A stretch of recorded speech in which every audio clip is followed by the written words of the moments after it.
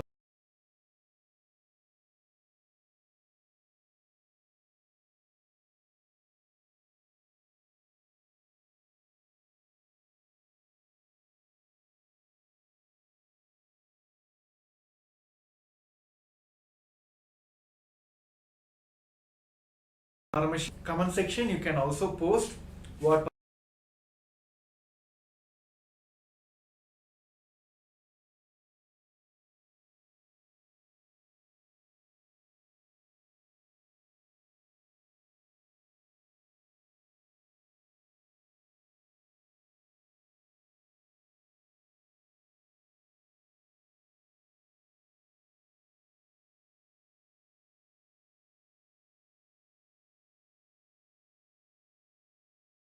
Paramashivam.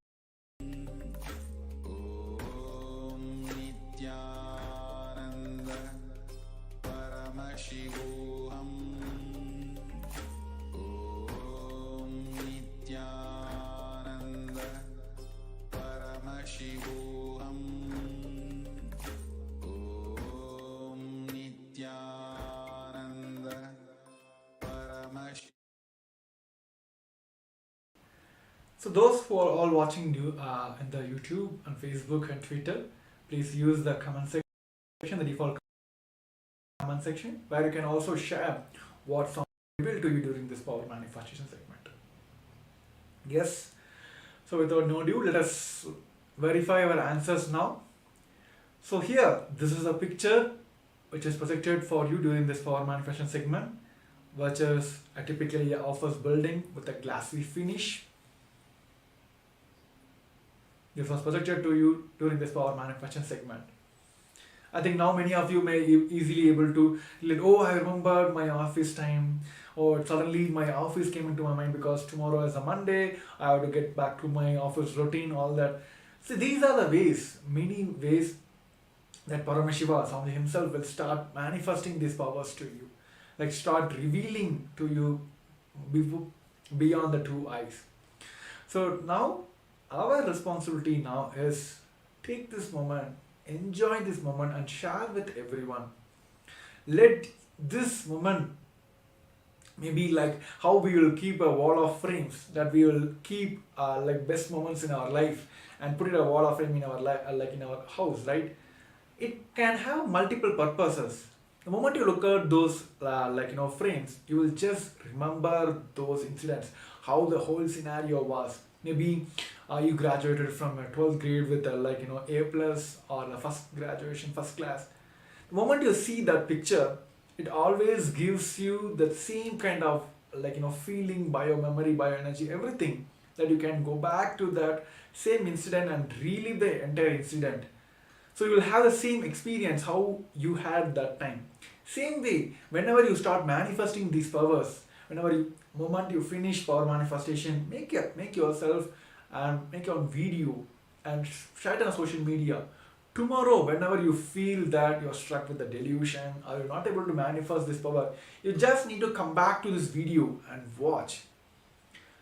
The powerful cognition which helps you to manifest today same powerful cognitions will help you manifest later also. So that is the core principle, the core benefit of making this moment share with multiple people. And of course, whenever you share the happy moments, it multiplies in, I would say, no, we can't call it as a numbers, right? So that is the reason I request all the participants who are manifested, and even if you are yet to manifest, put it in that way. I'm yet to manifest these powers. So right, yes. I think with this, we'll be moving on to the next segment. This segment is specifically for the people who asked the question, how can I manifest? How can I be in the state of that I am Paramashiva? So let us all understand that anything other than that I am Paramashiva, if you're having anything in your life, just decide and be clear, it is a delusion. Anything other than in your life that you feel that I am this, I am that, all that, oh, this is there, that is there, I have to become, I have my career, all that. Anything other than you being Paramashiva, you feeling that I am Paramashiva is a delusion. Maybe today world is very, I would say, like widely speaking about Maya matrix, right? So this is what Hinduism have taught us, like Sanatana Hindu Dharma has given us a core principle in our life that I am Paramashiva. So anything other than that, it's a delusion, I would say, call it as a Maya matrix. Whether the Charya Pada or Kriya Pada or Jnana Pada, all this put together to give us an experience that I am Paramashiva, Paramashivoham. Anything other than that, what you experience, what you're having now, what you want to have in your life is all delusions. So now we're going to have a short video clip from the Supreme Pontiff of Hinduism where Swamiji himself gives this very right understanding about how the entire world, this whole Maya matrix works. Of course, today, all of the viewers who are watching us live today, please, please yourself or congratulate yourself that you are blessed to hear this truth directly from the Supreme Pontiff of Hinduism today. And also, we are heading towards Ganesh Chaturthi, the most beloved god of, I would say, like in Hinduism, the most celebrated god in the Hinduism. Of course, he is a lot of completion. And Swamiji also has spoken about he is the visa entry person for KAILASA. So whoever want to experience KAILASA, moment start connecting with Ganapati, he is the visa entry guy. Moment you pass him, moment you please him, of course the next person will be Nandi. He will just give the visa to you to experience and reach KAILASA.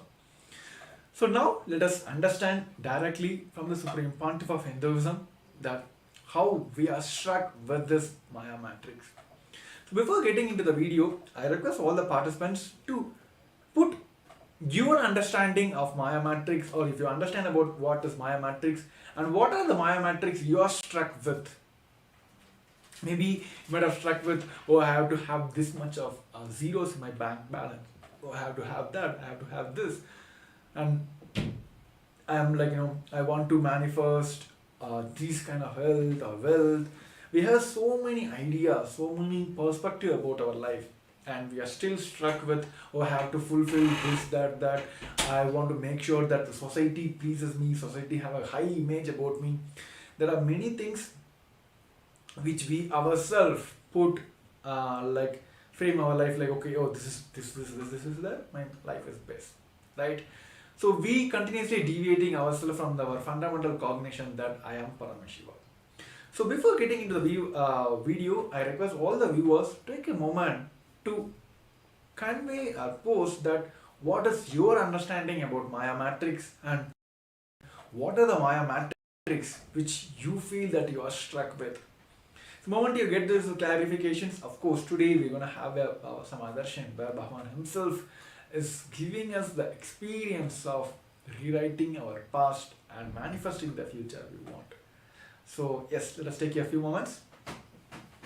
At least you can have a next 30 seconds to quickly pen down what is your understanding about Maya matrix and what are the Maya matrix which you feel that you are struck with.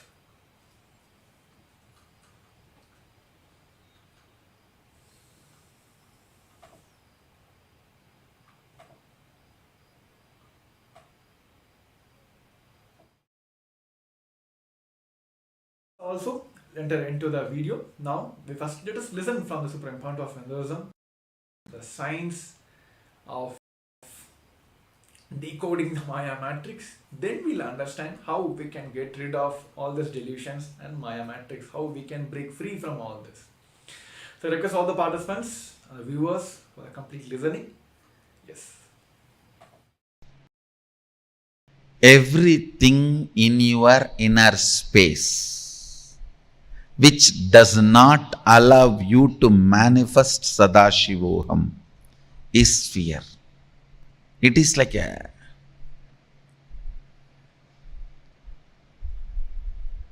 undigested material in your biomemory. Undigested material in your biomemory.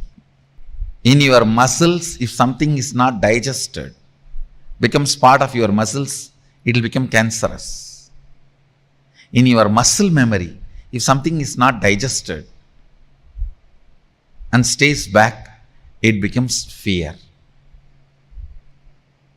It becomes fear. So understand, reduction of bad cholesterol in your body and your health are directly proportionate to each other. Reduction of fears in your system and your enlightenment is directly proportionate. Understand how the reduction of bad cholesterol and your health is directly proportionate to each other.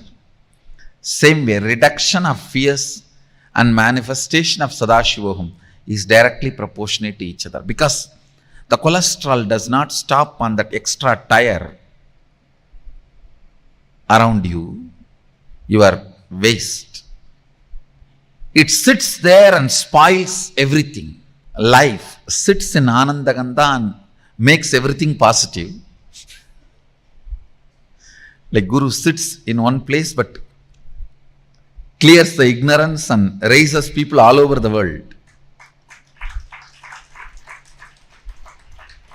Negative fellows sit in one side and create disturbance everywhere. They sit in one place and send viruses all over internet. Same way, cholesterol may sit on your stomach but sends disturbances to all organs of your system. You need to understand. Fear, you may be thinking, is only in one corner, but it doesn't keep quiet.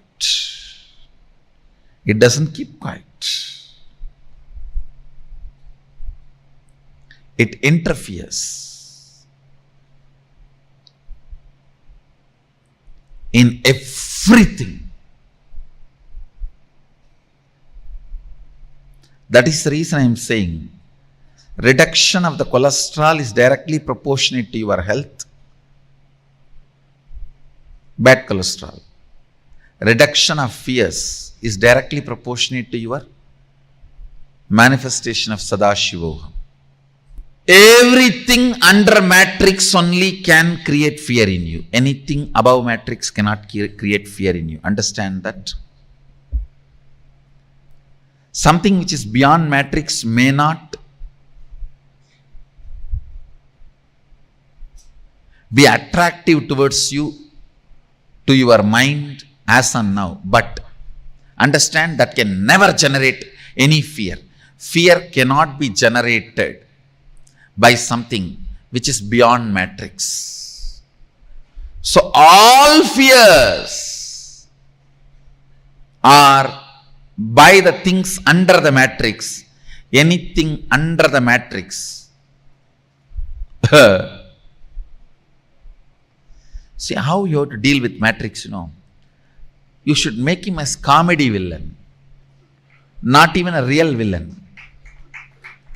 Like comedy police. If you see in Tamil movies, always the police will come after everything is done to carry the dead body.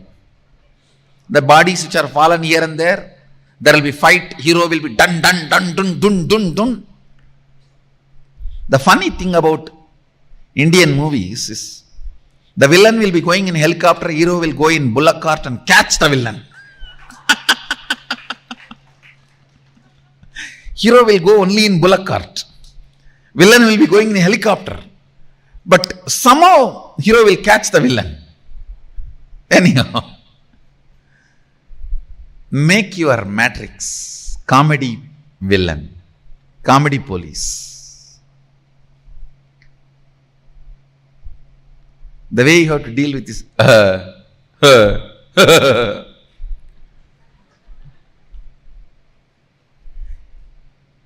treat anything under matrix as like a dirt. I can give you many examples. If a frog is trying to kick the elephant,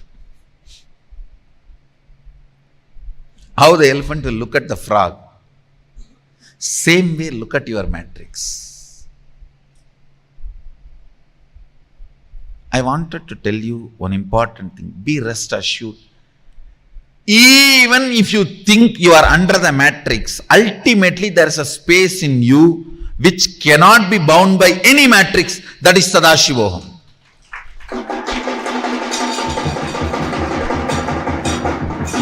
Ultimately, it does not give up on you. When you melt down the fears,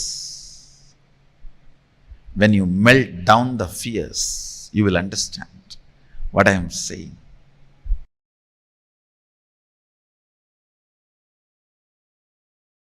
மரத்தை மறைத்தது மாமத யானை, மரத்தில் மறைந்தது மாமத யானை.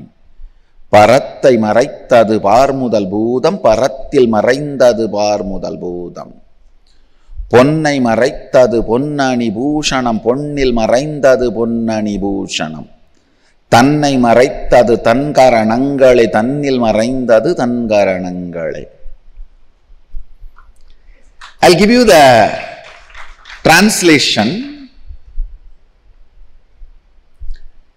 In a wooden elephant carving, if you see the intricacies of carving and perceive it as elephant, you forget it is wood. If you perceive it as a wood, you forget it's a carving. Listen carefully.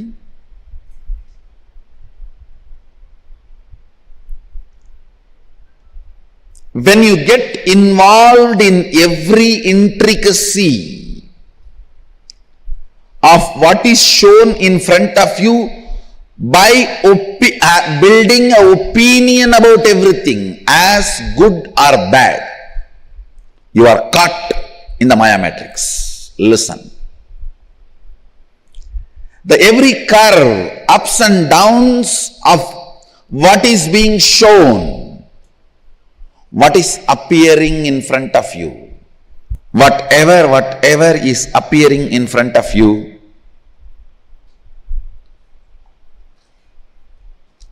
listen carefully. Getting involved with opinions, whether it is good or bad, keeps you engaged in Maya matrix.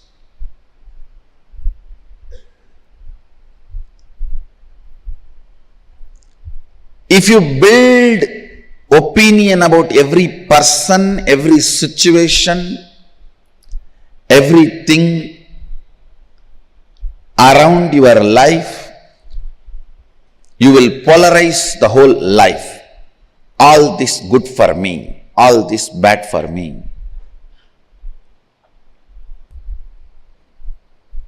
Building more and more opinions. You have to be very clear. Building more and more opinions about the things you are seeing within the matrix keeps you engaged with the matrix and establishes matrix's authority over you. Understand? Building opinion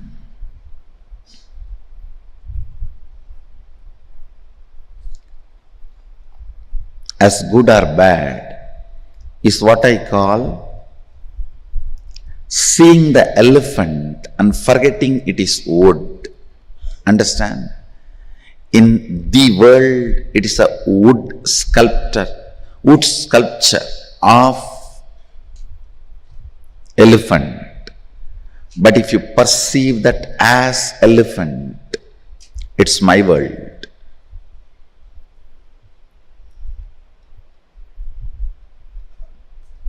It may look very funny, but I should ask this question. In your iPad, when you are seeing some video clip about cobra or python or a big snake, how many of you don't even touch the iPad where the face or the head of the snake is? Raise your hand.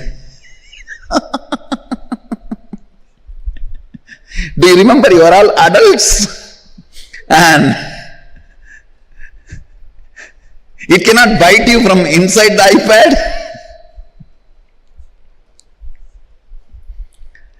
Listen.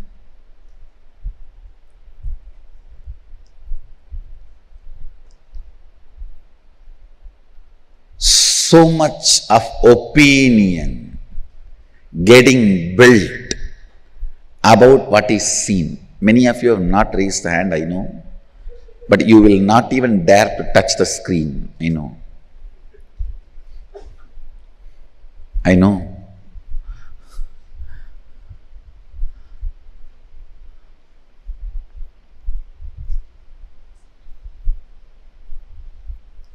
Now in LED screen, if I project a huge cobra which is moving, a video about the cobra, let me ask and let me see how many are able to touch the LED screen.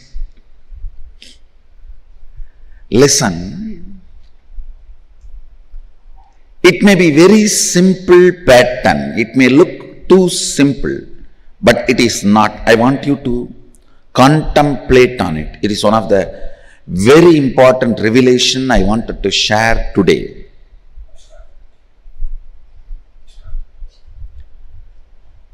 Opinions.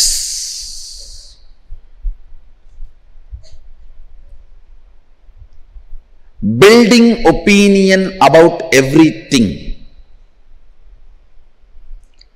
is taught to you as knowledge.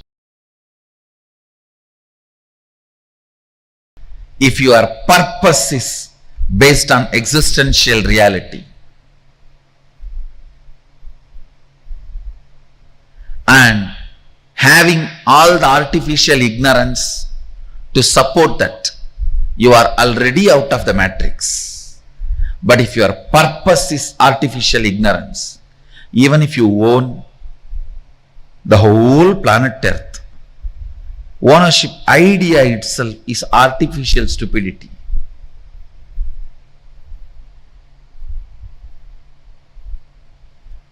Within the matrix, anything you do is waste of your time, which is life for you. Your time is money for your boss, pleasure for your beloved. Your time has a various meaning for many people in your life. But for you, your time is life.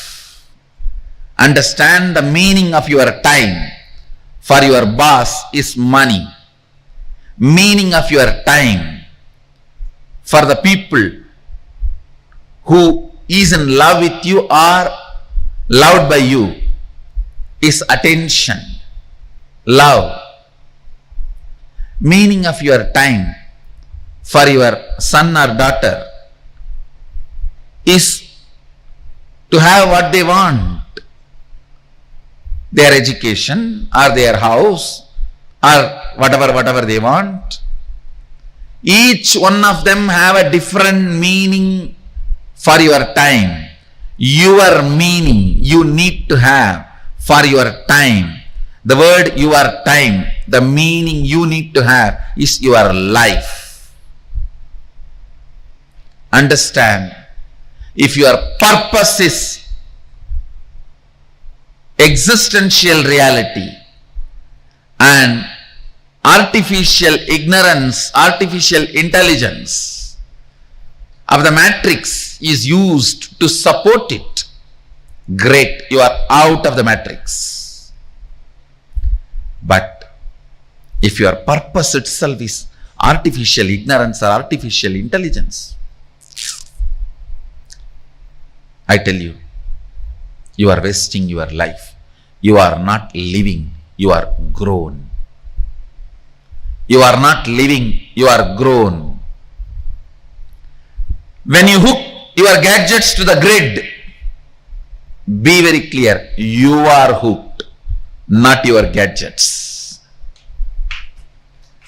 When you hook your gadgets to the grid, you are hooked to the grid, not your gadgets. Your gadgets are the tub in which you are sleeping and you are hooked. The artificial pleasure you feel in your Facebook friends and the gadgets, with that is the liquid, lubrication liquid on which you are grown. Understand, it is 110 volt current in the Matrix movie. I'll call it as a 120 because 120B is conspiracy in Indian IPC. It's a 120B, greatest conspiracy against humanity. Please listen.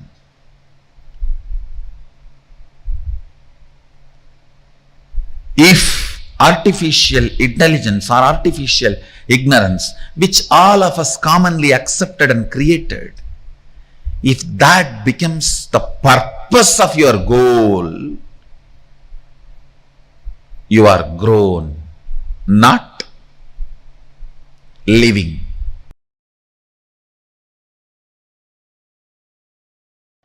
Jiva, listen, the individual existence, perceptional,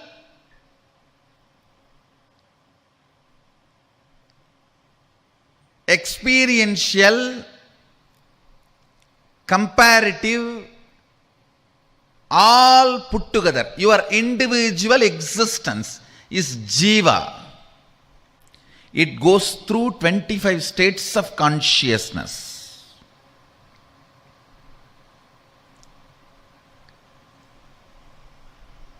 From sleeping, sleeping, sleeping, dreaming, dreaming, sleeping, waking, waking, waking, awakened, awakened, waking. Totally 25 various states of consciousness you go through as a jiva. Jagat, the universe. It has 11 dimension. Length, breadth, depth is all you know. Time and space still scientists are exploring. But various permutations and combinations of length, breadth, depth, time and space forms 11 dimension. That is the Jagat, universe. Sadashiva, Ishvara, who manifests as 5 dimension and unmanifest part of him. That is Ishvara. Listen. Jiva, soul. Jagat, universe. Ishvara, Sadashiva. The matrix between these three is called Sri Vidya. The knowledge of Sri.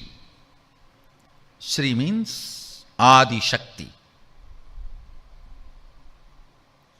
The knowledge of Adi Shakti is the knowledge which will liberate you from this matrix. Understand?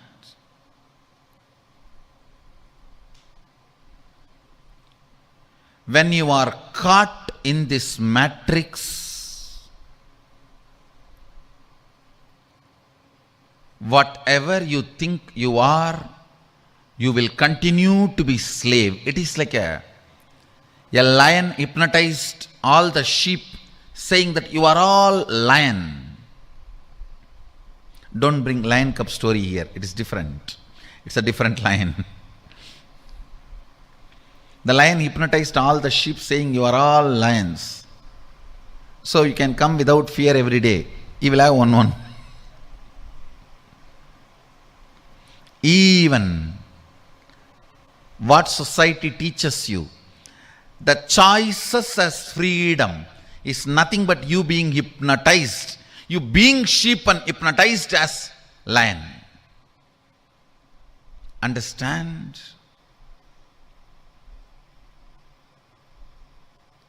That is why Kathopanishad again and again insists on right, not the pleasant. If both can come together, great. If you have to make a choice, always right, not the pleasant.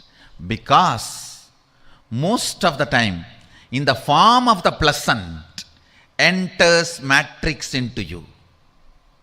Listen. Listen.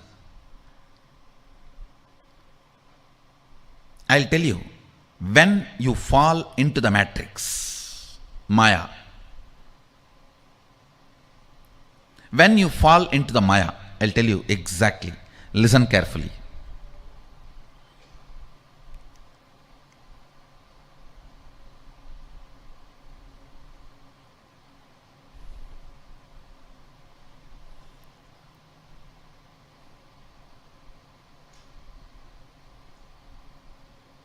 I'll give you this example. Listen carefully. You come and ask me, Swamiji, give me the way for enlightenment. I tell you nothing. Just have integrity and listening with the Guru. You will immediately be liberated. And you start thinking, oh God, integrity means I have to be completely in tune with what he is telling.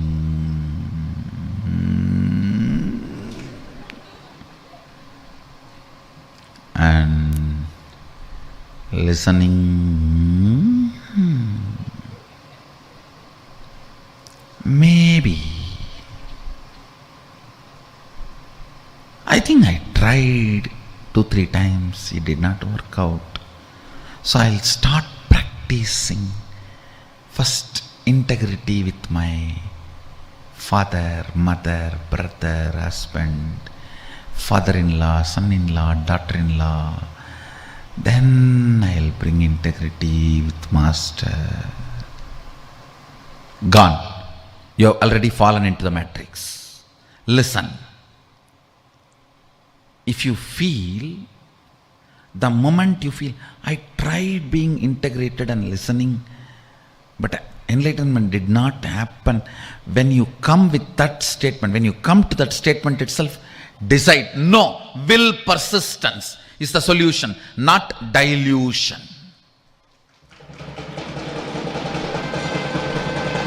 Understand the first principle. The first principle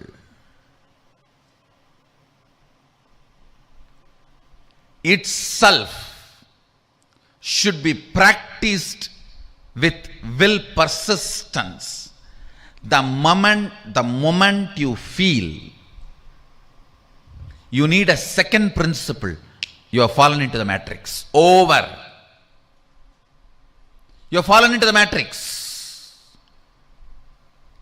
If I say, unclutch now, I'll give you enlightenment. And you say, I tried unclutching many times, it doesn't work. So let me start the completion. I'll pen down all my pain pattern and complete one by one and remove all the load and do the catharsis, cleaning up. Then I'll come to the unclutching. Gone. You are under matrix. You are under Maya. The first principle. If I say unclutch now, I'll give you enlightenment. If I say come to integrity and listening now, I'll give you enlightenment. Hanging on to that, if you are failing, use persistence to make it successful without dilution is Sri Vidya. Sri Vidya means the will persistence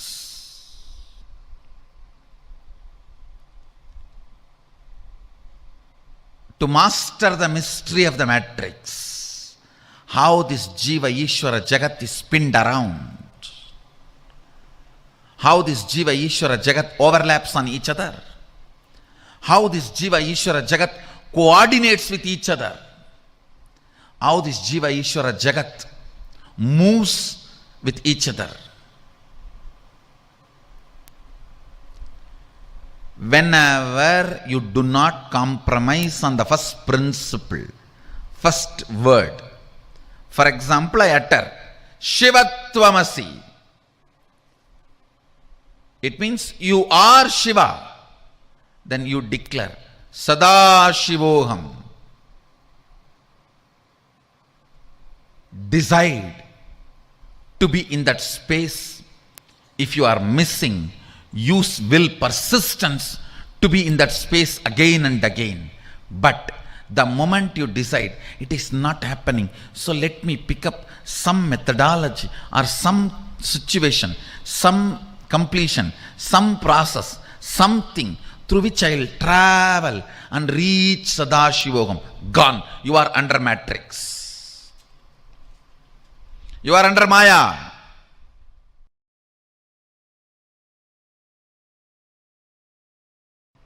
Understanding the Maya matrix, ferociously breaking from it, using all your ferociousness to make one hole into that Maya matrix and getting out, reaching the spaceship. Then, using the same ferociousness to break the Maya matrix, being inside. That is what is manifesting powers. Listen carefully. When you manifest powers, you are not letting any of the rules, regulations, bondages, powerlessness of the matrix come to any agreement with you. Matrix tries its best. Let's have a contract. You don't expose me.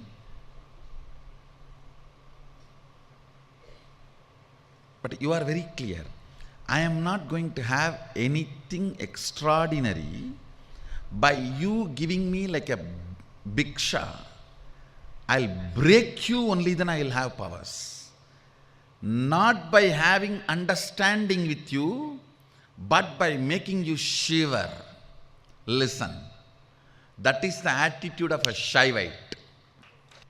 Even the reality, grahas, cannot touch, disturb a man who is beyond the Maya matrix. Accident cannot happen to a being beyond Maya matrix. if you read the Kolar Padikam of Jnana Sambandhar, how beautifully he describes. He does not stop with just 9 grahas. He says, the wild animals, other devatas, thieves, forest fire, nothing can touch you. Nothing can touch you. The whole Kolar Padikam of Jnana Sambandhar, the thought current is conveying to us is, have the ferociousness towards the Maya matrix. It cannot touch you. It cannot touch you. Prevalent things which makes you powerless are reality. Nothing can touch you. Avai nalla adiyar avarku migave.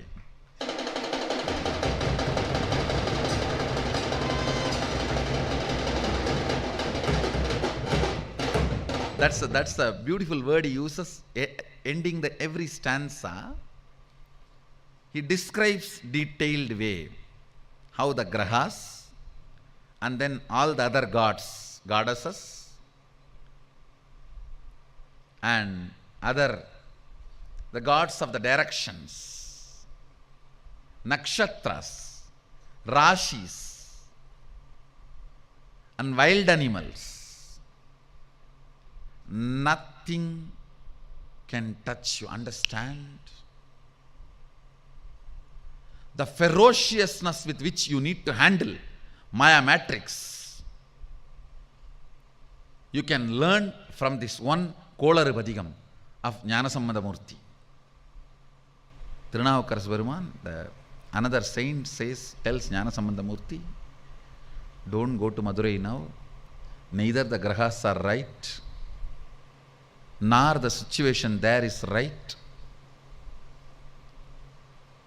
Jnanasambandha Murti never listens to anybody other than Sadashiva. He does not care about anything which is under the Maya matrix.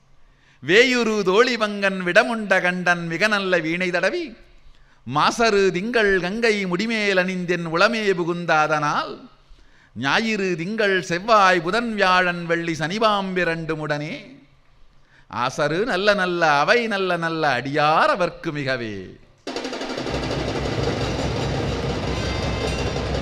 See, the thought current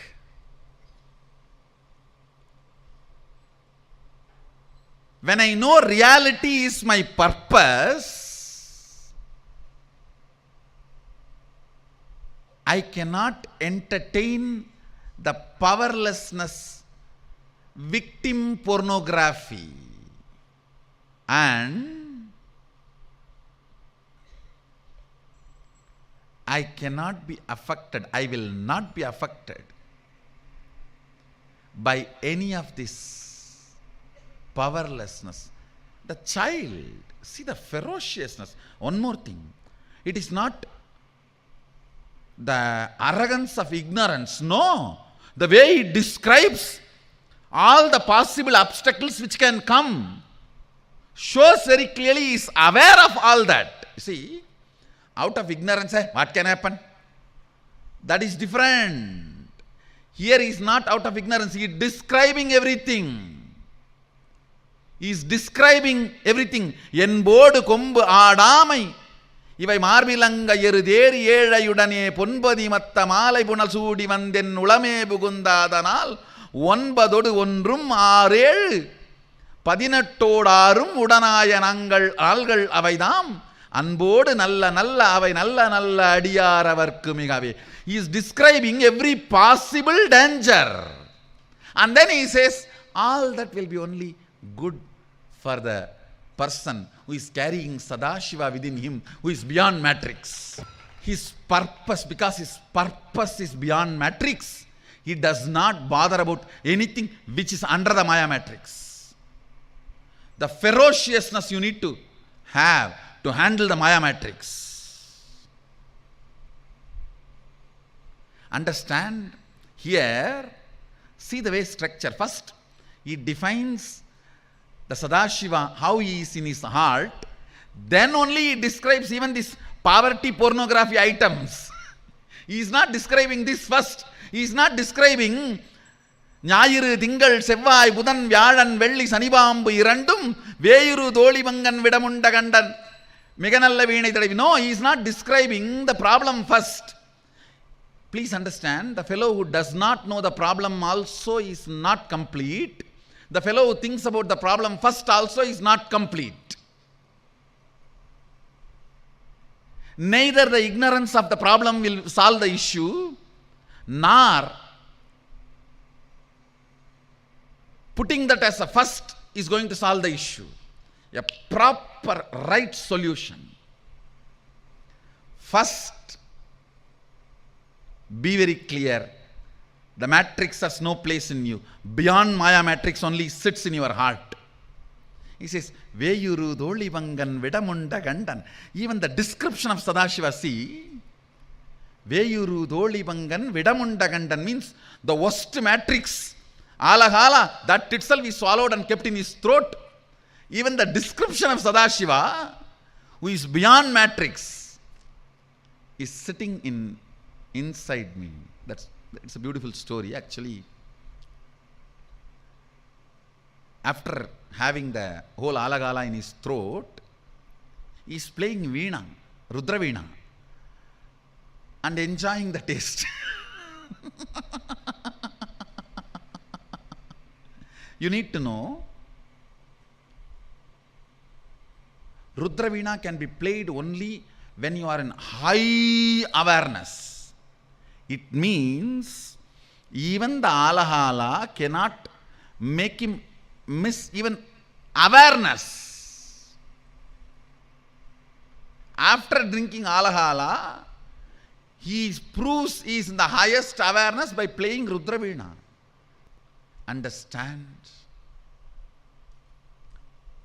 this 3 word. Again I'll remind. First, understanding the matrix. What is your inner space holding as purpose?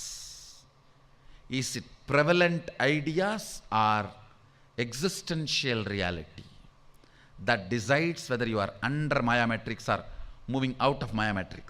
Understanding Maya matrix. Second, being ferocious with Maya matrix. If you are already bitten by Maya matrix, even with you, be ferocious. With that part of you, be ferocious.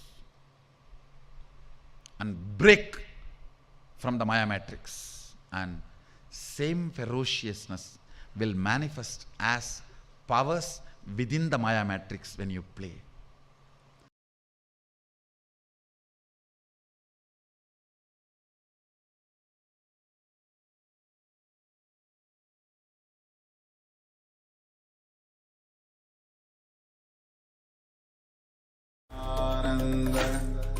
Paramashivoham. Om Nithyananda Paramashivoham. Om Nithyananda Paramashivoham. Yes. So we have heard from the Supreme Pontiff of Hinduism, and he have given the breakthrough science, I would say, like, or you can call it as a knowledge for all of us, how this whole Maya matrix is formed and how we are struck with that, and what is the solution to come out of this Maya matrix. And at the last, you have given the very the one word solution, I would say, for the Maya matrix is handle with ferociousness.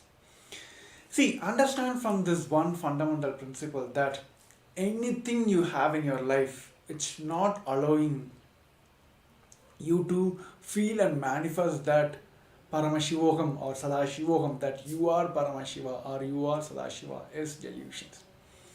I think today's the current world, our life is becoming more and more polarized, right? And the more and more we are judging, more and more we are having opinion about that. We kept saying that these are things which I like, which are things which I hate.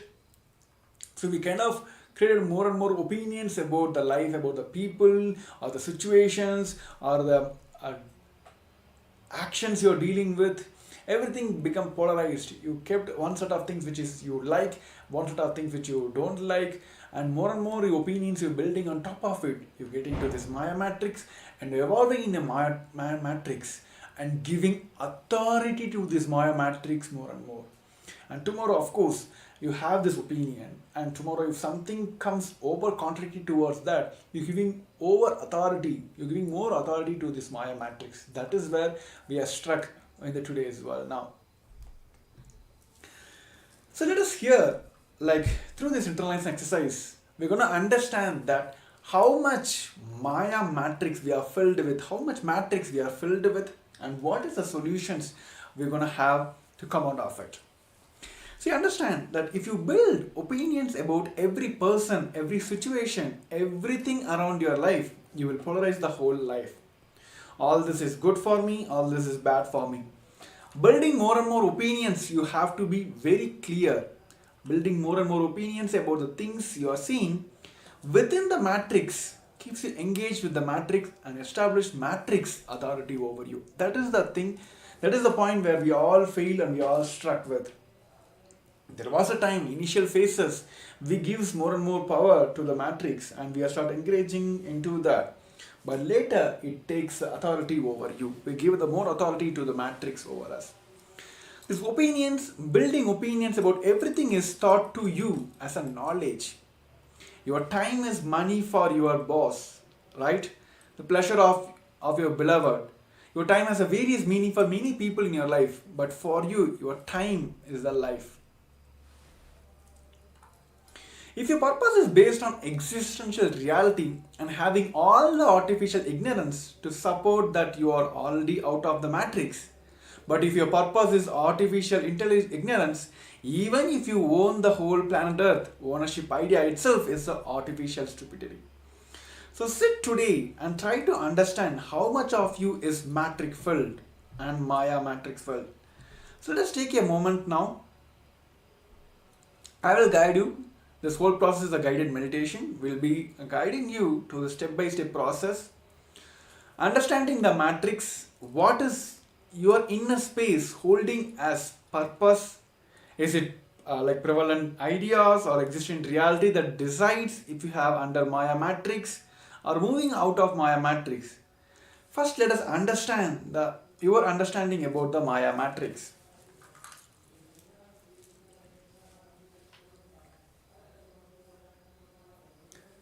See, just with this one factor alone, time. For your beloved people, it values in different scale. For your boss, it is the money for him. For for a fitness coach, maybe if you're having a fitness coach, the time you're spending with him, for him it is like he will manifest health, right? But if for your boss, it is manifesting more and more money out of you. So each aspect has a different perspective for each people. But if you believe that, oh, entire world is me, then I have every power over everything, then that is where this whole Maya matrix starts. So today, in this segment, first we're going to understand how much we are filled with the Maya matrix. Only if you understand that, we will be able to come out of this entire thing. So the first step for all of us is understanding the Maya matrix. So what is your inner space holding about this Maya matrix? It is the prevalent ideas or the existential reality that decides if you are under Maya matrix or moving out of the Maya matrix. Let's pen down how much we are filled with the Maya matrix. What are the things in your life? What are the decisions in your life which you feel that you are still holding on to it and which has a power over you?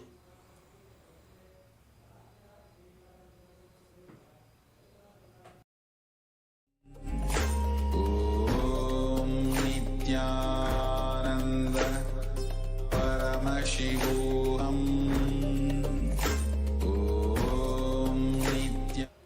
I think maybe I can give you a small example. This Maya matrix can be even simple as this is.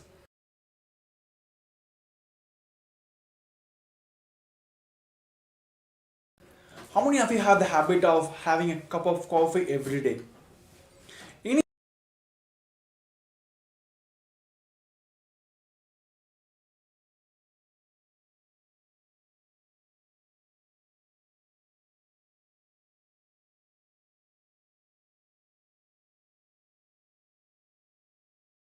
Initial days, like you might have heard like, okay, moment I woke up in the morning, maybe in the Western culture, right? But Sanatana Hindu Dharma, in what Swamiji has given as a lifestyle for us, the very day start with the yoga and intense yoga and puja and satsang. Then you start your day. So you'll be power packed. You're filled with so much of bliss inside you, active, like full activism inside you. But okay, there might be people like who have this lifestyle of, even if you are in the vacations or if you are outside your homeland where you don't able to practice all this. There are many situations you might be forced to do this. Like starting your day itself, you have to get into the work. Those are the moments you might have felt like, okay, having a cup of coffee may help me to boost my activism. Get a work up from the cozy mentality, start looking at your systems and start working on something like that, right? This might have started this way, where you felt like having a cup of coffee can give you a little boost. But over a period of time, you started believing this is the matrix. You're stuck with your matrix that only if I have the coffee, I will be able to perform like active mode. But over a period, it goes smooth. You won't feel that you are stuck with the Maya matrix unless you have the cup of coffee every day morning. The day when you are not able to manifest a cup of coffee in your table, there you will get hit, right? You will completely, the entire Maya matrix is a kind of web, will sit on your top and say that you cannot be active unless you have the coffee. Then if you're forced to have you don't have a coffee at that day, the whole day will be ruined saying that I cannot be active because I don't have a coffee in my day. So as simple as it is, that's how we are struck with the Maya matrix, and this Maya matrix having the more authority over you. This can be simple as it is. So now I request all the participants and the viewers who are watching us on all the social medias, please take a pen and paper now and pen down what is your understanding about the Maya matrix and how much you are filled with the Maya matrix. So let's pen down now.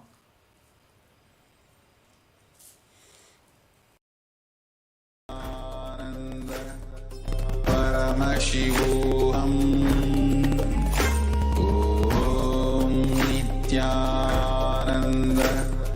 Paramashivoham. Om Nithyananda. Paramashivoham. Om Nithyananda. Paramashivoham. Om Nithyananda. Paramashivoham. Om Nithyananda. Paramashivoham. Om Nithyananda. Paramashivoham.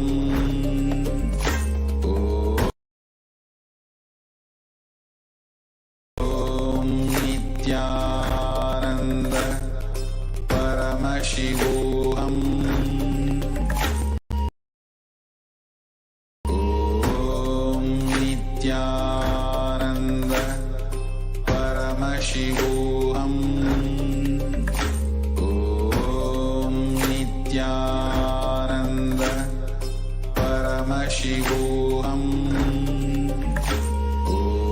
Om Nithyananda. Paramashivoham. Om Nithyananda.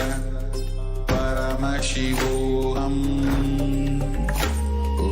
Om Nithyananda.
I'm not going to give authority to Maya Matrix to play more and more role in my life.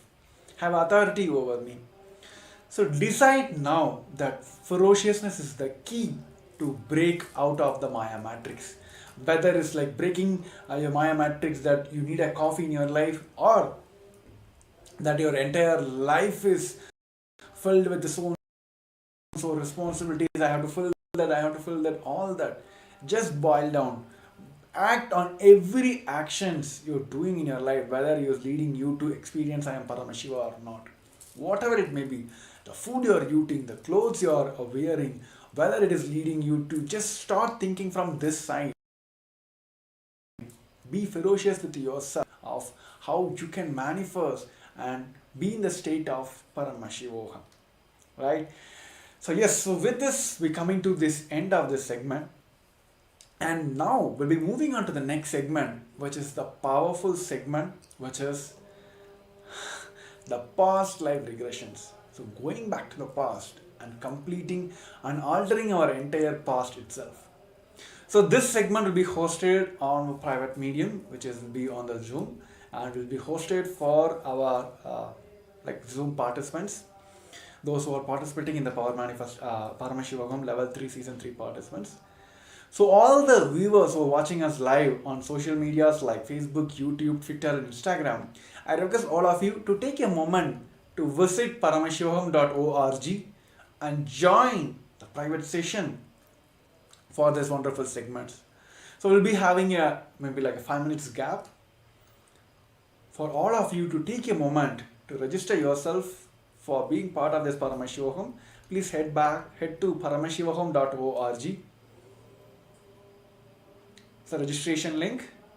It's a quick process where you can register, and you will be directed to the Zoom room where you can join and attend the most important segment of today. So yes, of course, almost like 1.5 hour, we're going to have a live Baba Samaj Darshan from the Supreme Pontiff of Hinduism. So it is a preparation process I think I would say like the second key process of today is, the first is Baba Samaj Darshan, and the second is this past life regression process. So I request all of you that this segment will not be telecasted on your social medias for various reasons. So we request all the participants to take a moment, register for paramashivoham.org and join us on this segment. And all the participants who are watching us and being part of in the Zoom room, please prepare your place ready, in a sense like have a comfortable seating position, make sure your cameras are turned down.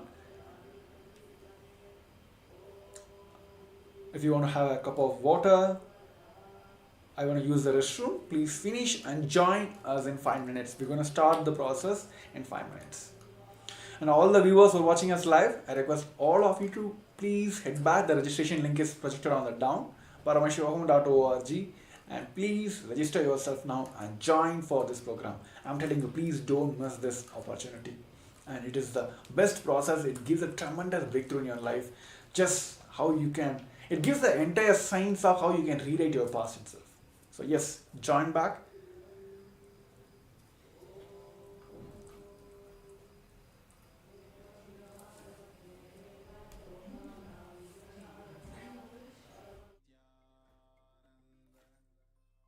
Paramashivoham.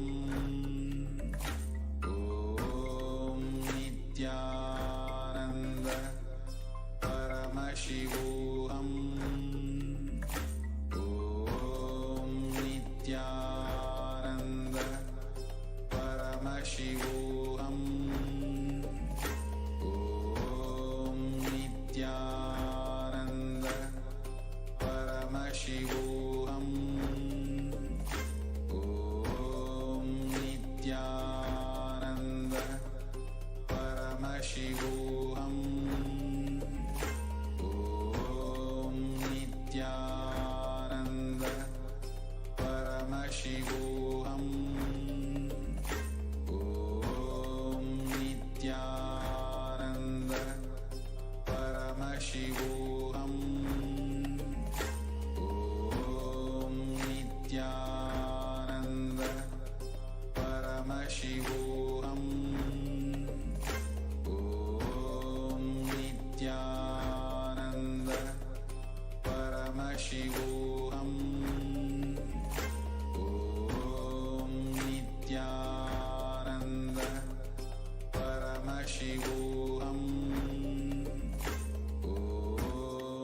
Nithyananda. Paramashivoham.